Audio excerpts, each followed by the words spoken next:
सगळ्यात आधी आपल्या सर्वांच्या वतीने भारताच्या सर्वोच्च न्यायालयाचे 52वे सरन्यायाधीश आदरणीय भूषण गवई यांचं मी मनापासून अभिनंदन करतो, मनापासून त्यांना शुभेच्छा देतो। आज आपण गवई साहेबांच्या यशाचा गौरव करण्यासाठी जमलो आहोत। आजचा दिवस आपल्या सगळ्यांसाठीच अभिमानाचा आणि आनंदाचाही आणि प्रेरणादायी आहे। म्हणजे असं वाटत नाही की म्हणजे गवई साहेब असे वेगळे काय आहेत, आपल्या परिवारातलेच आपल्याला वाटतात। आणि त्यामुळे आजचा जो हा कार्यक्रम आहे हा भारताचे सरन्यायाधीश यांचा गौरव करतो याचा आनंद आहेच, पण आपल्या परिवारातली एक व्यक्ती, या महाराष्ट्रातली एक व्यक्ती देशाच्या सर्वोच्च स्थानावर बसते याचा आनंद सगळ्यात जास्त आहे। आणि गवई साहेब हे महाराष्ट्राचे सुपुत्र नाहीत, फक्त ते महाराष्ट्राचं भूषण देखील आहेत। आणि ते महाराष्ट्राचेच नव्हे तर देशाच्या न्याय प्रणालीचे शिरोमणी ठरलेले आहेत।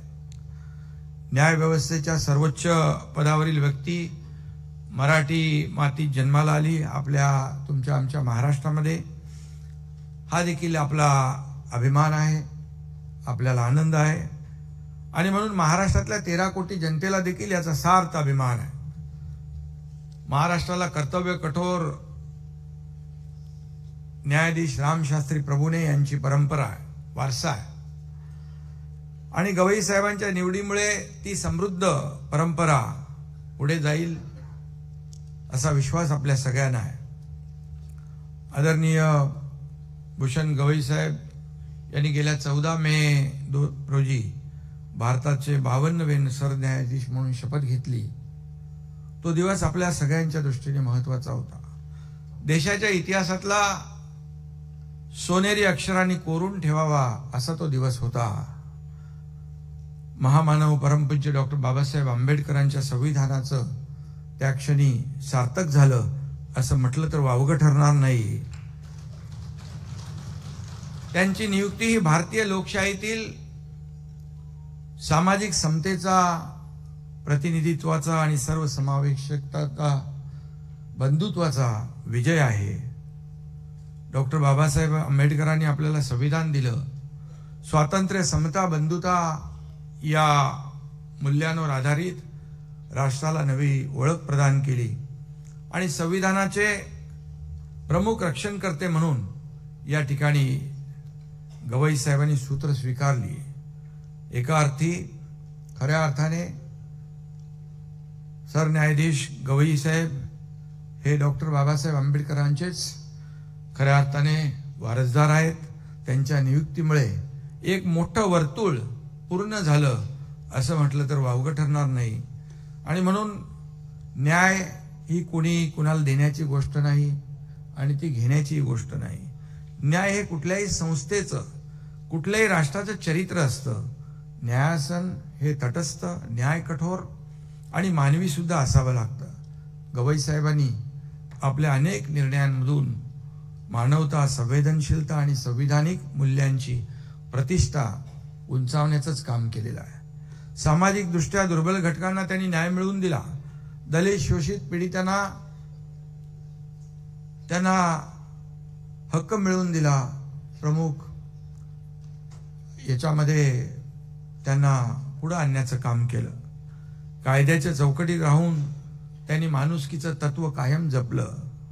गवई साहेबांचं व्यक्तिमत्व हे केवळ न्यायमूर्ती म्हणून नव्हे तर एक आदर्श नागरिक, एक कठोर परिश्रमी विद्यार्थी आणि एक संवेदनशील माणूस म्हणूनही प्रेरणादायी आहे। राजकीय पार्श्वभूमी आणि वलयाचा कुठलाही वापर न करता गवई साहेबांनी स्वकर्तृत्व, गुणवत्ता आणि प्रामाणिकपणाच्या जोरावर एवढी मोठी झेप घेतली, हे देखील आपल्यामध्ये एक मोठं उदाहरण आहे।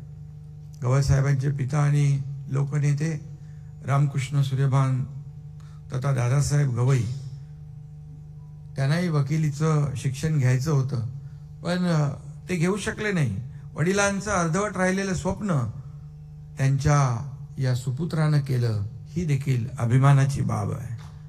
आणि म्हणून वकील होशील, पैशाच्या मागे लागशील, न्यायाधीश झालास तर देशाचे पांग फेडशील, हा वडिलांचा सल्ला ऐकून आदरणीय भूषण गवई यांनी कायद्याचं शिक्षण घेतलं.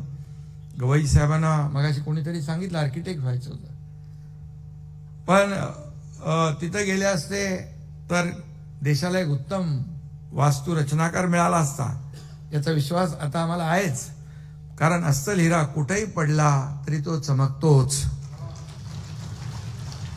आणि आर्किटेक्ट तर काही आपल्याला मिळाला नाही, पण त्याऐवजी देशाला एक कर्तव्यनिष्ठ निष्पक्ष न्यायमूर्ती मिळाले, हे आपलं सगळ्यांचं भाग्य आहे. शिका, संघटित व्हा, संघर्ष करा, असं आवाहन डॉक्टर बाबासाहेब आंबेडकर यांनी, आणि शासन करती जमात बना असा मूलमंत्रही दिला. आणि गवई साहेबांनी तो मंत्र जीवापाड जपला आणि खरा करून दाखवलाही. शपथविधीनंतर गवई साहेबांनी आपल्या मातोश्रींच्या पाया पडून कृतज्ञता व्यक्त केली. महामानव हे देखील आपण सगळ्यांनी पाहिलं. महामानव बाबासाहेब आंबेडकर यांच्यामुळेच हा दिवस पाहता आला, असे उद्गार त्यांच्या मातोश्रींनी त्यावेळेस काढले. मायलेकाच्या संविधानाशी असलेल्या नात्याचं हे एक प्रतीक आहे. सरन्यायाधीश म्हणून गवई साहेबांची निवड झाल्यानंतर त्यांचं अभिनंदन अनेक लोकांनी केलं. मी त्यांच्या निवासस्थानी गेलो होतो, त्यावेळेस पाहिलं एवढ्या मोठ्या पदावर असून देखील एक साधेपणा त्यांच्यातला, एक विनयशीलता, शालीनता आणि एक नम्रता हे पाहायला मिळालं. आणि ते पाहून मी विचार केला, अशी माणसं समाजामध्ये असू शकतात, अशी दुर्मिळ माणसं समाजात आहेत, आणि म्हणून समाजाचं देखील कल्याण होतंय. आणि म्हणून सर्वोच्च पदाला हात लागल्यानंतरही आपले पाय जमिनीवर घट्ट ठेवणारा हा माणसातला देवच आहे, असं म्हटलं तरी वावगं ठरणार नाही. व्यक्तीचं मोठेपण कशात असतं? त्याच्या विद्यार्थीपणात, शिकण्याच्या पद्धतीमध्ये. आणि किती मोठा झाला तरी माणूस जो शिकतो तो खऱ्या अर्थाने विद्यार्थी म्हणून शिकतो. आणि गवई साहेबांच्या बाबतीत देखील मुंबई उच्च न्यायालयामध्ये प्राप्तिकराच्या केसेस यायच्या. त्यांनी त्यावेळेस देखील युक्तिवाद करणाऱ्या ज्येष्ठ वकिलांनाच त्यांनी विनंती केली, मला विद्यार्थी समजा आणि सगळी केस नीट समजावून सांगा. याला देखील मोठं मन लागतं. आणि म्हणून प्रचंड बुद्धिमत्ताच्या जोरावर त्यांनी या प्रकरणामध्ये देखील तज्ञता मिळवली. आणि खऱ्या अर्थाने हे विद्यार्थी असणं खूप महत्वाचं असतं, ते त्यांनी दाखवून दिलं. गवई साहेबांना हे शक्य झालं कारण त्यांच्या डोक्यात संविधान पक्क होतं. आणि म्हणून ज्याला संविधानाचा आत्मा कळला त्याला कायद्याची पुस्तकं बाराखडीसारखी सोपी होतात. आणि ते उदाहरण म्हणजे गवई साहेब आहेत. गवई साहेबांचा भारतीय संविधानावर अढळ निष्ठा आहे. आणि ते अनेक वेळा म्हणाले, न्यायपालिका, कार्यपालिका, कायदे मंडळ यापेक्षा सर्वोच्च आहे आपलं भारताचं संविधान. आणि म्हणून भारतीय संविधान सर्वोच्च आहे यावर त्यांचा विश्वास आहे. न्यायदान करताना अनेक लोकांनी सांगितली उदाहरणं. त्यांनी अनेक लँडमार्क जजमेंट दिली. त्यांची भाषा सौम्य असली तरी निर्णय मात्र ठाम असतात. आणि म्हणून ज्याचा दीपस्तंभासारखा उपयोग न्यायव्यवस्थेलाच झालेला आहे. आणि म्हणून ज्याला कळलं संविधान त्याचं सुटत नाही कधी भान. ज्याचा असतो नेक इरादा त्यालाच कळतो खरा कायदा. आणि म्हणून गवई साहेब